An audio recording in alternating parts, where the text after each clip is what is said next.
नंतर 7/12 कोरा करणार. आत्ताच ती वेळ आहे 7/12 कोरा करण्याची. पण निवड आता दिसते ते वेगळंच काहीतरी आहे. ते मुहूर्त शोधत बसलेत. आता मधल्या काळामध्ये एक आंदोलन उभं झालं का केलं होतं देव जाणे, पण त्यांना आता जूनचा मुहूर्त दिलाय.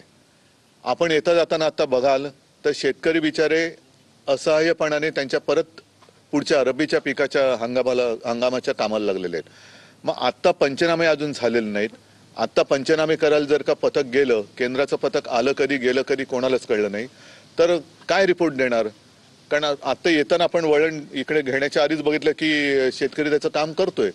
मग आपण जर का पथक म्हणून गेलो तर काय बघणार? नाही, सगळं व्यवस्थित आहे, शेतकरी कामाला लागले, नुकसान भरपाई मिळणार कशी? पीक विमा ही सुद्धा एक मोठी थट्टा आहे, कारण त्यातले महत्वाचे ट्रिगरच काढून टाकले. आणि मी जे कागद सुद्धा दाखवले, कोणाला 6 रुपये, कोणाला 3 रुपये, कोणाला 2 रुपये, कोणाला 21 रुपये, म्हणजे नुकसान भरपाई तर दूर, कर्ज डोक्यावरती चढलंय. रब्बीचं कर्ज हे मिळणार की नाही मिळणार, त्याच्यासाठी परत गहाण काय टाकणार? खरडून गेलेली जमीन बँक गहाण म्हणून स्वीकारणार का? आणि आधीच ती गहाण जर टाकलेली असेल तर दुबार पेरणीसारखी दुबार गहाण घेणार का? म्हणजे काय प्रश्नातून प्रश्न निर्माण होत आहेत. म्हणून मी ज्या वेळेला त्यांनी जूनचा मुहूर्त काढला तेव्हाच 2-3 प्रश्न विचारले होते की जूनमध्ये जर तुम्ही कर्जमुक्ती करणार असाल तर तोपर्यंत हप्ते फेडायचे की नाही फेडायचे, नवीन कर्ज मिळणार की नाही, नवीन मिळालेले कर्ज सुद्धा फेडायचं की नाही फेडायचं. कारण एका बाजूला मुख्यमंत्री सांगतायत जूनमध्ये कर्जमुक्ती करणार, तर दुसऱ्या बाजूला अर्थमंत्री बोलतायत की नियमितपणाने कर्जाची तुम्हाला सगळंच फुकट पाहिजे का? तुम्ही कर्जाचे हप्ते नियमित फेडा. म्हणजे नक्की काय करायचं शेतकऱ्यांनी हे कळण्याचं झालेलं आहे. आणि जे पॅकेज जाहीर केलं, मोठं आकर्षक शब्दांमध्ये मुख्यमंत्र्यांनी पॅकेज जाहीर केलं, 31,000 साधारणतः 800 कोटीचं, आणि घोषणा करताना सांगितलं की इतिहासातलं सगळ्यात मोठं पॅकेज. हे इतिहासातली सगळ्यात मोठी थाप आहे. कारण तुम्ही साक्ष आहात, तुमच्या कॅमेऱ्याने सगळं टिपलेलं आहे.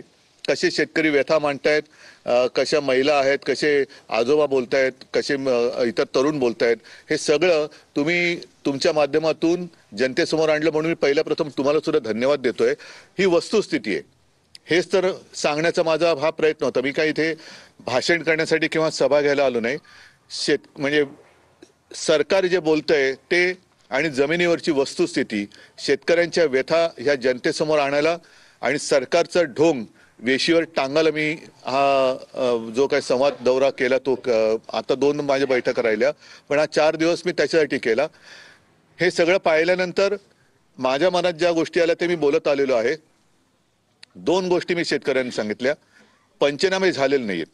म्हणजे आपले खासदार संजय जाधव त्यांच्या इकडे तर एका तहसीलदाराने सांगितलं की तुम्ही मुख्यमंत्र्यांकडे जा.